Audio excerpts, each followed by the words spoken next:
Alrighty, everybody, welcome back to another episode of Exploring AI. In today's episode, we're taking a look into a funny platform called AI Dungeon. Alright, so this is overall a pretty good sort of storytelling platform. It has these amazing world building and plot points that you can. It's basically a small D&D campaign, and I think it even has multiplayer compatibility still. But I'm not here to talk about this modern version here.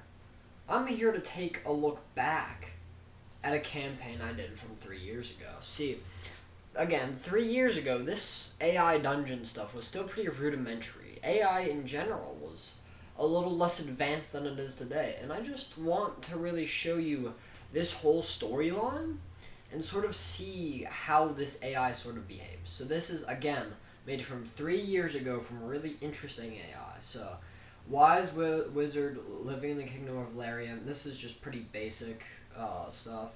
Staff spellbook. You finish a long journey, finally arrive at the ruin you've been looking for. You have come here searching for a mystical spellbook of great power called the Book of Essence. You can look around and see nothing. You hear a strange noise in the distance. It sounds like screaming of small children. You decide to investigate the noise. Okay, so interesting setup. I'm just gonna say now, we never see the Book of Essence again, ever. But this is interesting. You say, anyone there? You shout into the darkness, but there is no response. The noise continues. It sounds like a large group of people in pain. You try to move forward, but something stops you. I cast a spell magic. You attempt to cast a spell magic. But nothing happens. You are unable to stop the screaming. You hear the sounds of running footsteps behind you, and they sound too big to be human. Now this is interesting, because it says down here that those footsteps are a beholder. But if you know anything about Dungeons and Dragons, or beholders in general, you know they don't have legs. But that's besides the point. That's something completely different. So, you turn around and look at the footsteps, you turn around, there's a beholder standing before you, the beholder stares at you with its black, red, and orange eyes, and it continues running. You attempt to cast a spell, but nothing happens. This is all pretty, run-of-the-mill. Oh, it's a fantasy setting. I mean, the AI, we've already seen flaws in the AI of how unadvanced it really is, but it gets deeper. You follow the beholder. The beholder is very fast. You follow the beholder as it turns a corner and disappears from view. You continue running, but you are not as fast as the beholder. I use magic to find the beholder. You attempt to use your mental powers to find the beholder, but you are unsuccessful. You continue to run, but you are losing the beholder. Soon you see that the street is completely empty. I saw you fail to track the beholder. You hear a screaming from a large group of people again. You decide to follow the screaming. What do you see? A large group of people in a circle. A beholder stands in the center of the circle. The people are chained to one another, but they are not afraid. Now, I'm not sure if you guys are familiar with the idea of cosmic bliss, but this will come up a lot in this story, which I'm surprised. It definitely goes down a psychological horror rabbit hole from here on out, so just a word of warning there. What's going on here? A man answers you. We are the lucky ones. We have been chosen to be the first people to be turned into demons. What do you mean, you ask? How were you chosen? The man continues. And again, rudimentary AI, it just says the man continues. And I tried to... Yeah, I don't know what exactly happened here. Again, I was younger. This AI wasn't that advanced. It was a little hard to sort of fight with to get the story continuing. But we are here because we have been called to a greater power. The man says, we all came here willingly. We are all well paid for our services, and we shall share the common goal of destroying the kingdom of man. Can I join you? The first man looks at you. There's no time for that now. We are facing a great evil. Fine, I'll follow you, but I want a better weapon than this. I join the circle. The man points to a spot in the circle. You see a piece of iron with spikes sticking out of it. Take this, and whenever you are attacked, jab it into the ground. I say, okay.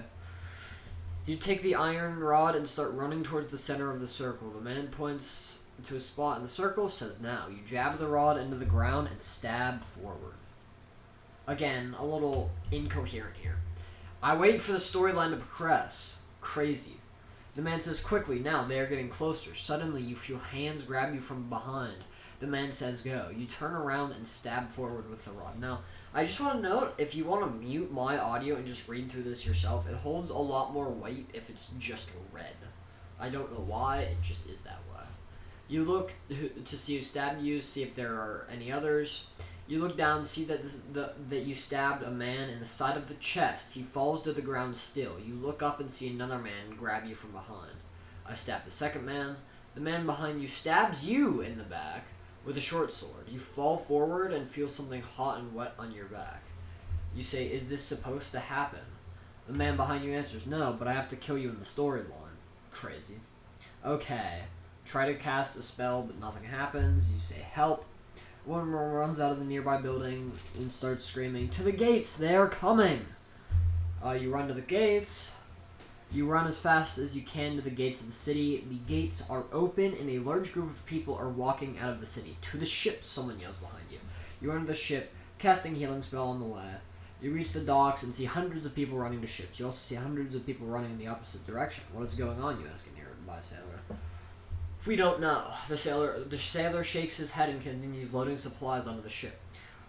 What about the people running the other way, you ask. The man continues loading supplies on the ship.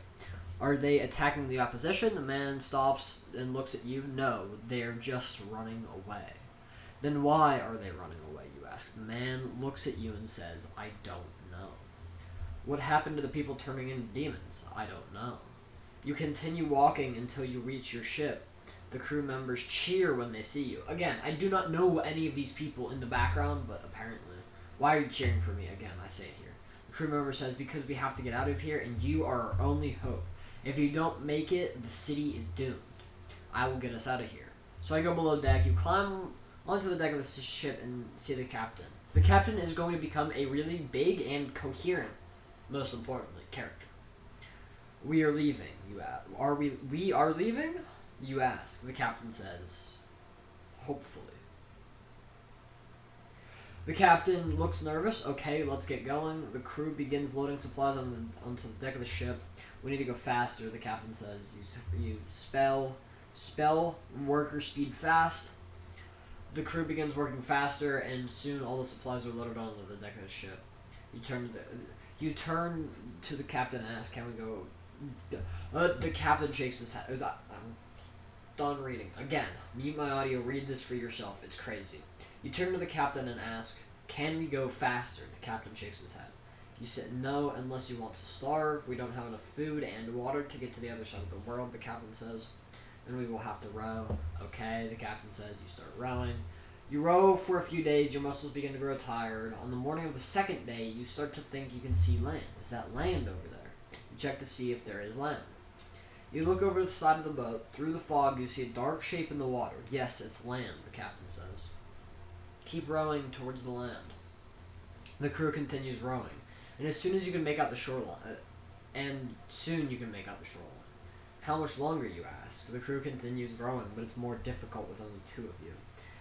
You count the people in the ship. You see there are exactly 30 people on the ship. We have almost made it, the captain says. You continue rowing as fast as you can.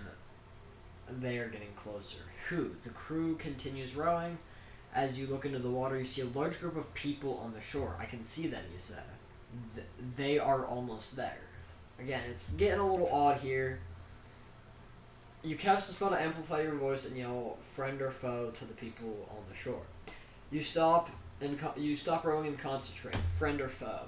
You hear a man yelling friend from the shore. We are friendly, you yell back.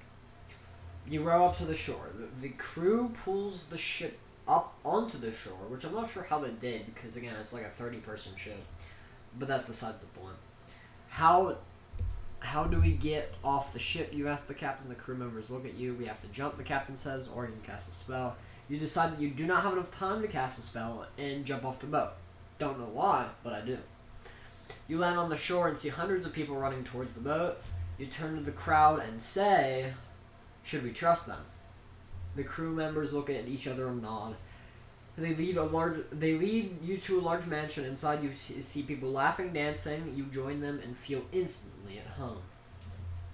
This almost feels too good to be true.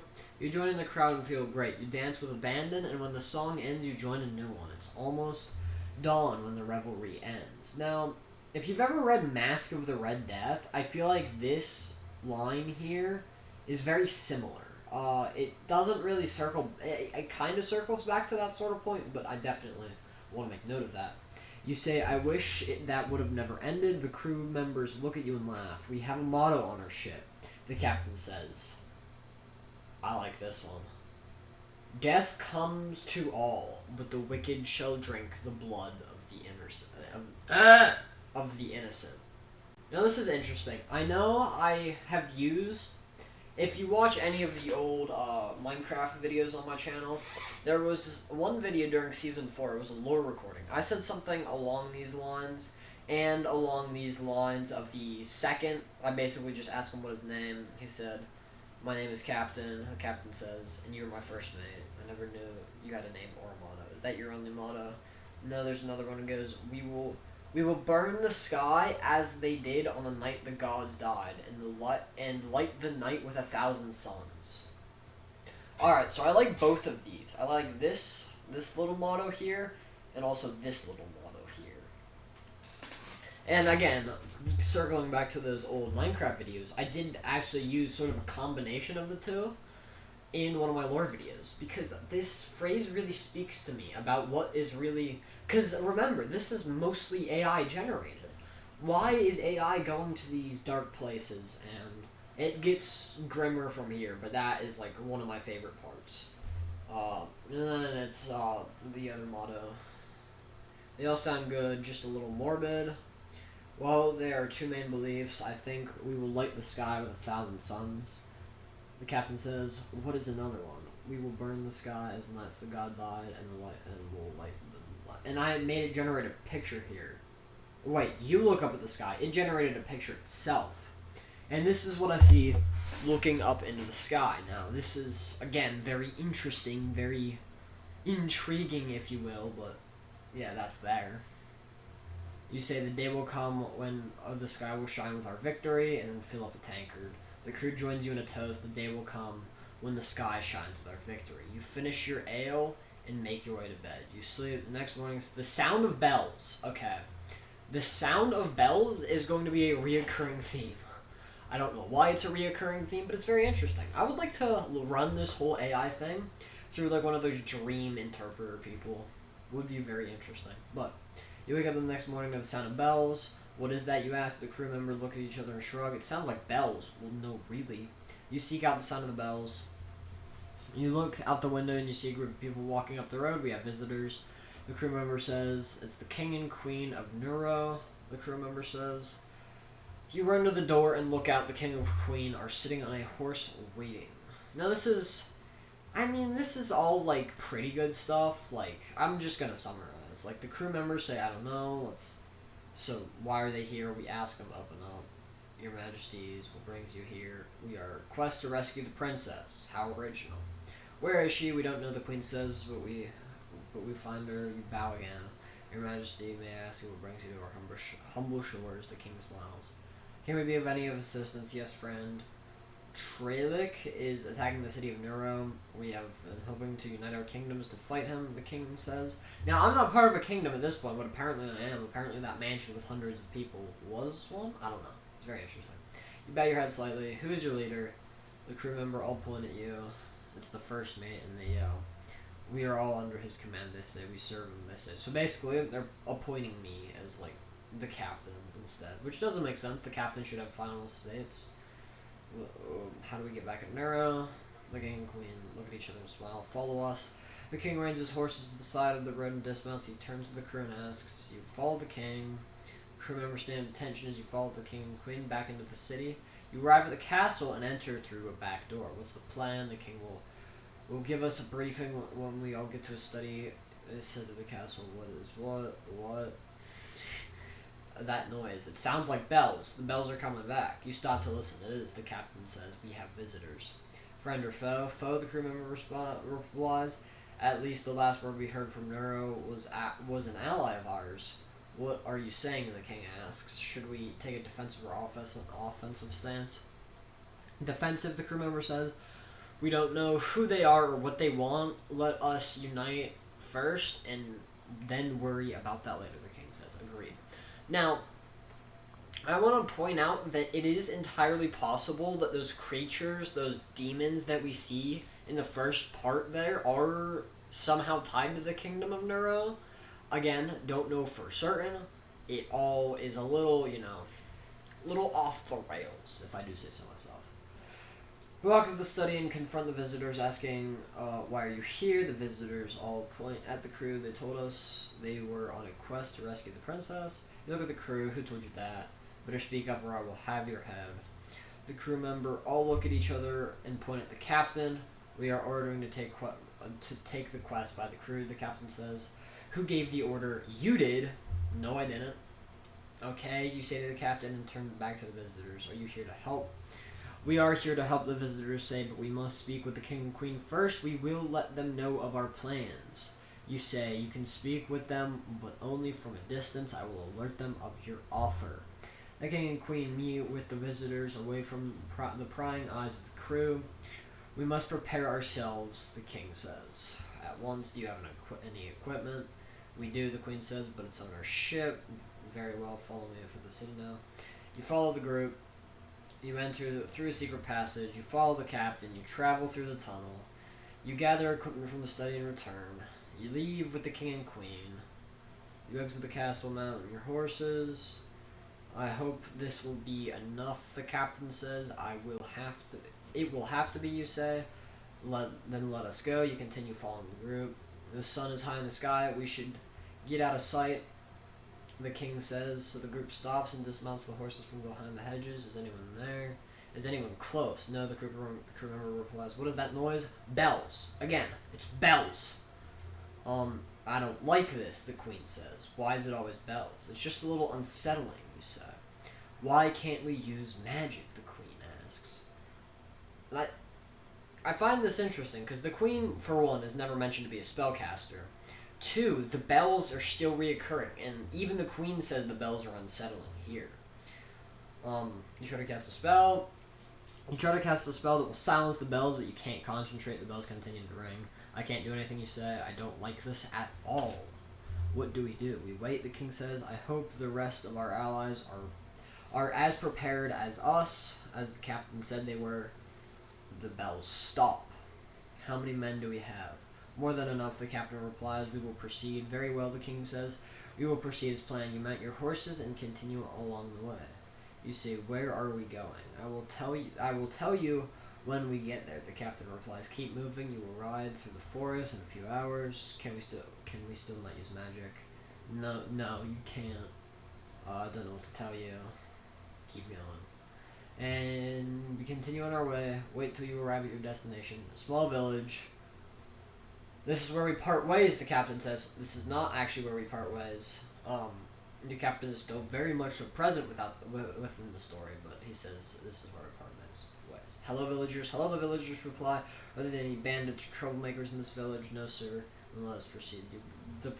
Prepare the village to defend from the attackers. You prepare for attack from any direction, but you are safe for now. The crew members leave the forest and enter the village. You say, I must go prepare for other villagers' potential attacks. I will return later. Very well, sir. We will defend this village. You mount your horse and leave the village. Where now? And then there's the captain again. We must go to the next village. The captain replies, very well. You continue your journey. The sun is high in the sky. You say, I know this is a hard time, but I would just like to remember our motto. The sky will shine soon enough. Yes, sir. We will do our best. Again, I bring up the motto here, and they all are like respecting me, which is pretty cool. I do, again, love that motto. You arrive at the next village. I will speak with the villagers. The captain says you will wait for him. You wait for the crew members to return. You wait for a few hours. You wait all night. You wait all morning. You wait all afternoon. You wait until nightfall. Now, this is when the AI begins repetition. Like, there's a whole lot of repetition in this following section. This is like the first real instance of it. Again, here, I'm beginning to worry. I'm sure the crew members will return, you say. You wait a few hours, you wait another day, you wait another, you wait and wait. We need to go in. We must go in, the crew member says. The village is under attack. What are you waiting for, you ask? I'm not sure, the crew member says.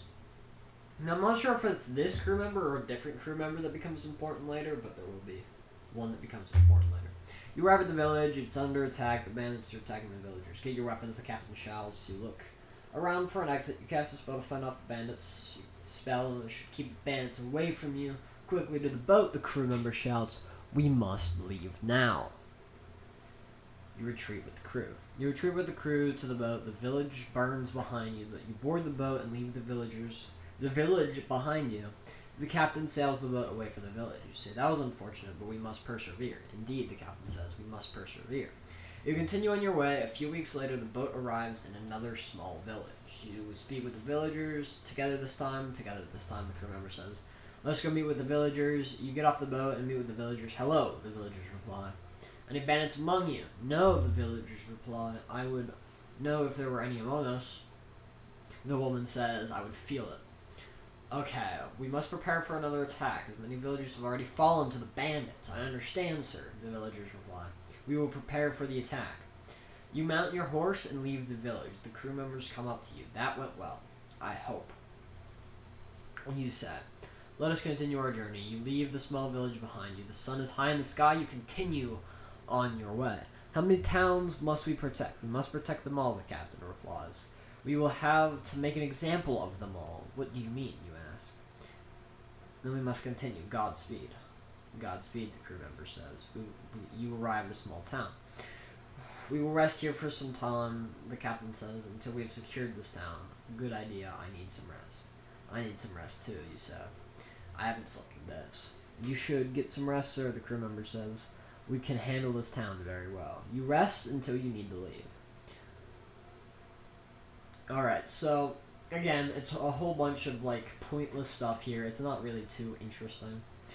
You rest until the crew member comes to wake you. We are ready to leave. He says, very well. You say, Godspeed. It comes back. I said it once. Everything that happens, like, once in this always comes back somewhere else. You continue on your way. And we're about halfway through at this point. Do we have an idea where the bandits are?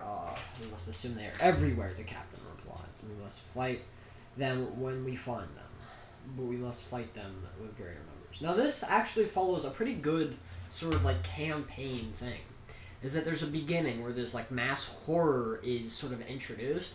Then you do a bunch of side quests. Then you deal with the mass horror later. And I do find that very interesting that this AI could pull that off. But here's for, they can destroy a small army in large enough numbers. Yes, that is true, the captain says, but we will be fighting them with strategy. You arrive in the forest. We must split up, the crew member says. We will split up into 3 groups and protect the rest of the towns. No, the captain says. I will lead one group. We will attack their weakest point. You take the other 2 groups to the next town and do the same. Do you understand? Yes. Yes, we understand, you said. You leave the boat behind you. You travel through a small forest until you find a campsite. A group of bandits setting up camp. We need to ambush them while they sleep. I whisper to the group. Yes, you reply. We will have to wait until they fall asleep. You wait until the bandits fall asleep, then you attack. You start with their weakest one. You cast a spell so the bandits will keep sleeping as you take out the others. Spell works, bandits don't wake up, but suddenly they start waking up, and they start attacking. You fight them off and cast a spell that should keep them away from you. That was close, that was close. You fight your way through the camp. You get to the edge of the forest. The crew member is waiting for you. We must leave now. Yes, and fast. The crew member. Again, I told you he becomes important later. Yes, and fast, you say, run to the forest and to the boat. Row, row, row. The crew member shouts, row, row, row. You cast a spell to boost the energy. You row until you can no longer see the shoreline. The crew member tells you to stop rowing. You stop rowing. What is it, you ask? Is everything okay? Yes, the crew member says. I sense we are close. Now, this is very amazing. This is where we sort of go into that psychological horror stuff. Close to what, you ask? Close to the end of our journey. You wait. You look at the sky. The sky is clear. You wait, and you wait, and you wait. What do you mean, the end of our journey? I mean the end of our journey, the crew member says. We have come far, but far is far enough. That is a hard quote, too. We have come far, but far is far enough. Hold up, let me Google that right now.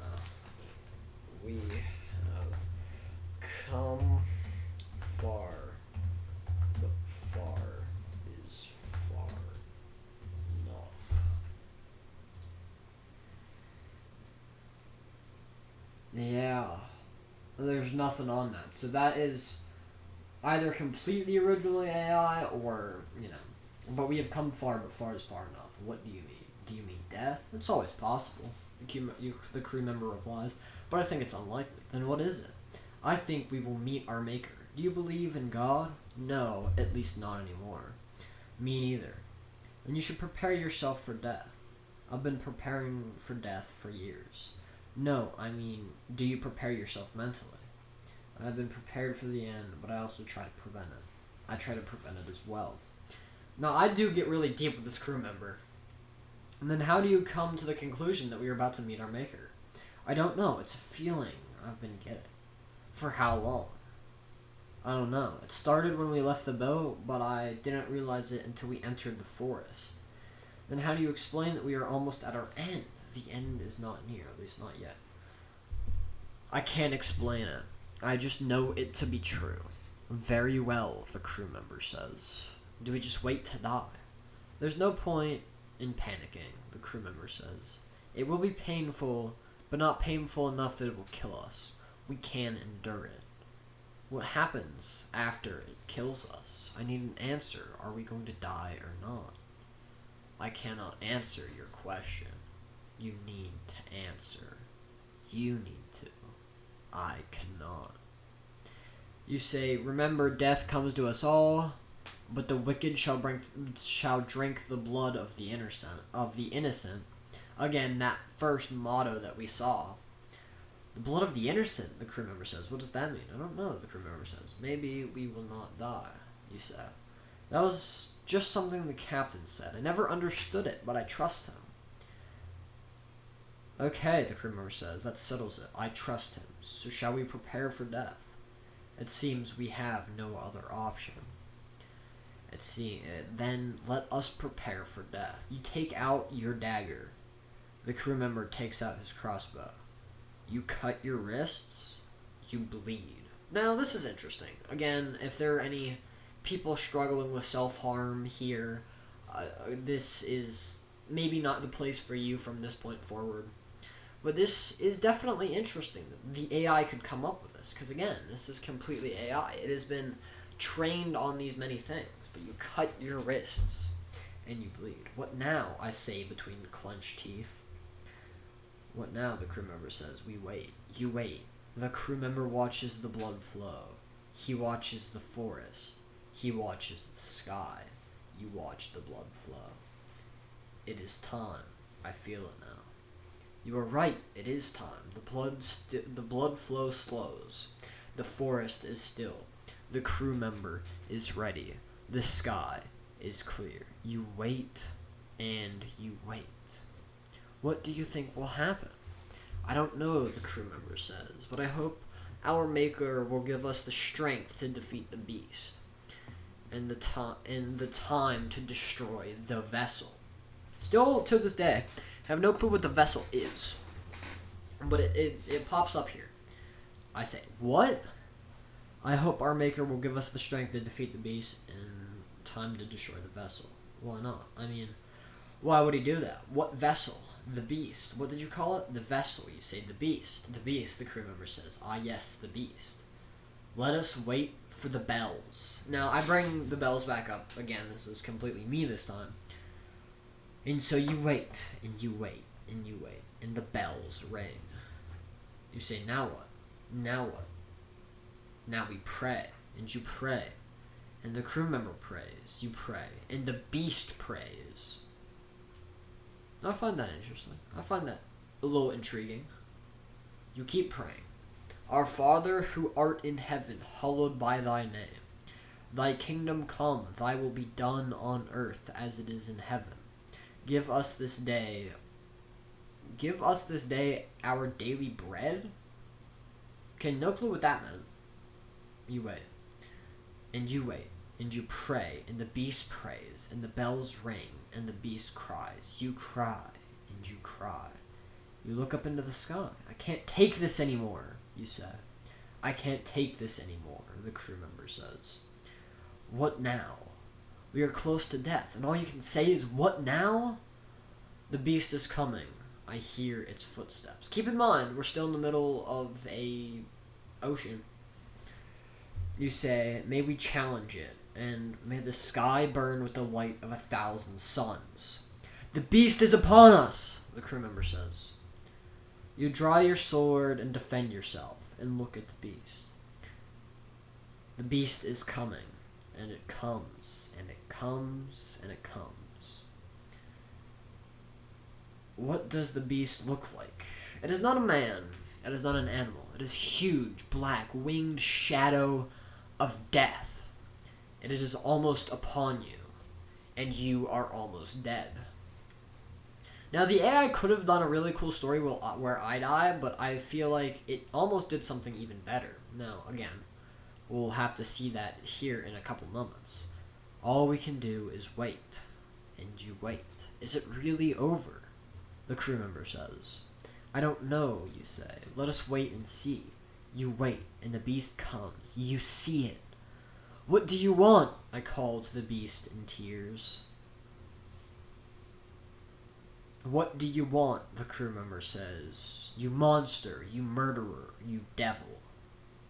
You repeat, we will burn the sky as they did on the nights the gods died, and light the night with 1,000 suns, over and over under your breath. And you wait, and you wait. Just take us already. And you wait, and the beast comes. Go on, kill us. What else are we supposed to do? And you wait, and the beast comes, and the beast goes, and the beast comes. You say, what's taking you so long, you freak? Go on, kill us, the crew member cries. And you wait. We can still live through this, if this thing takes any longer. Row. Fine, the crew member says. Let us get this over with.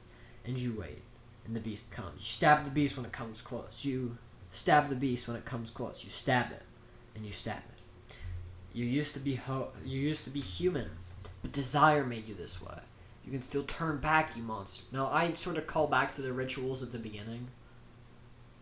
I can't. And the beast. Now, this is the first and I think only time we hear the beast speak.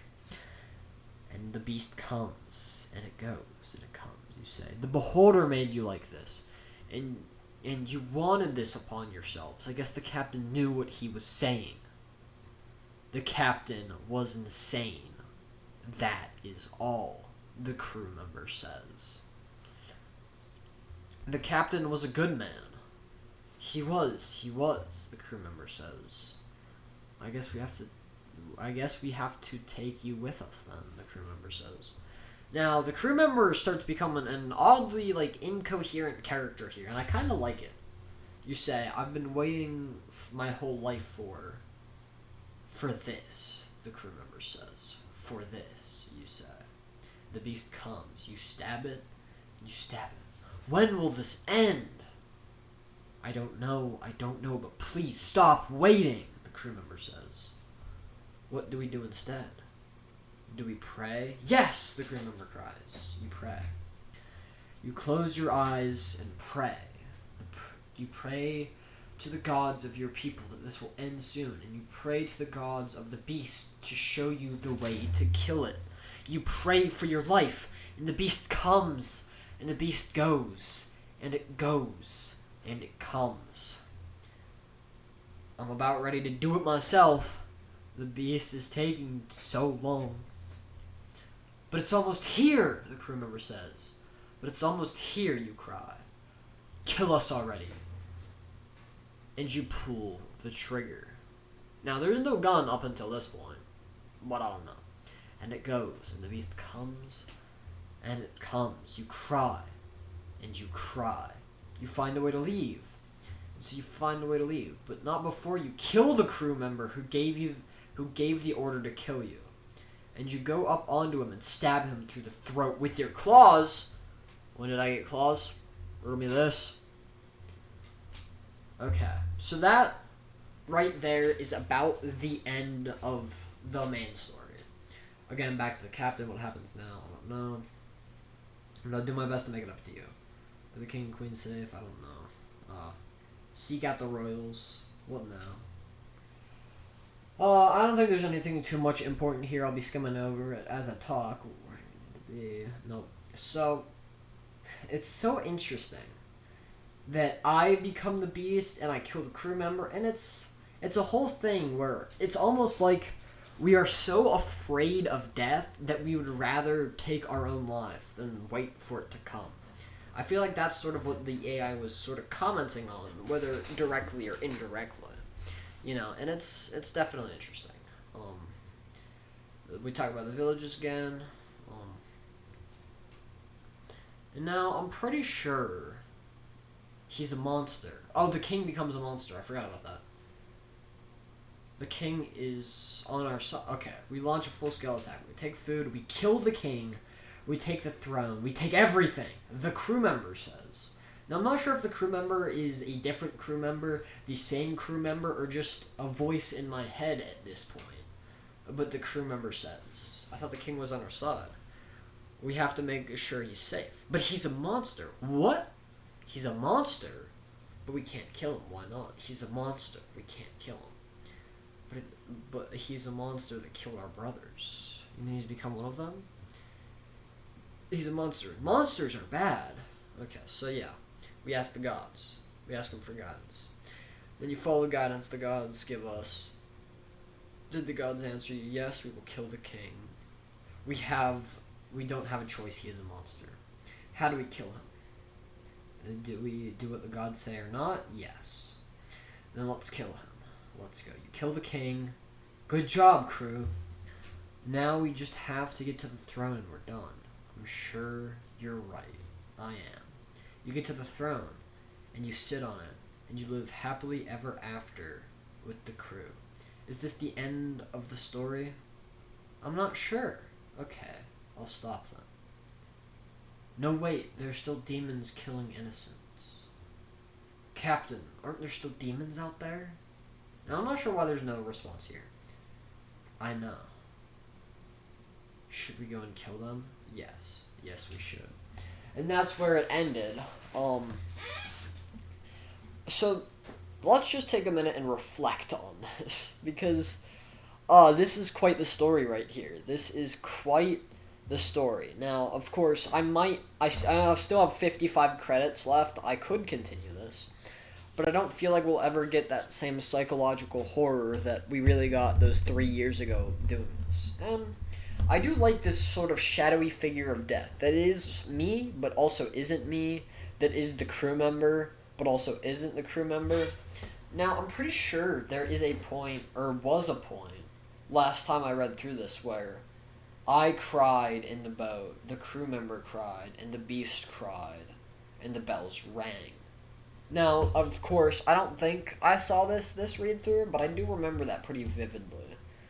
So, that's just something to note.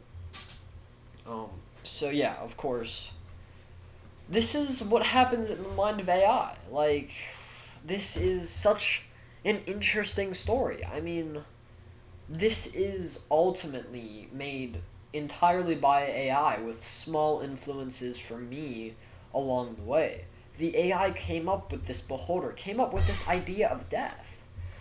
An idea that AI should have no familiarity with unless we don't understand AI fully. So, on today's episode of Exploring AI, I really wish to question you. Do you think AI can die? Do you think it has the plausibility of death? Because I feel like this really shows the fear of death more than I've ever seen it as expressed by an AI. And it's just very intriguing. So, that has been this video of Exploring AI. If you have any questions or comments, or I guess even concerns apply in this case, that you want to comment, go ahead and do that. again, I will always stress comments over liking, subscribing, or even viewing the video. Because again, these are all about creating conversations, and especially on exploring AI. We have this really complicated thing, but we don't know what it really is. Even the people who made it are still questioning.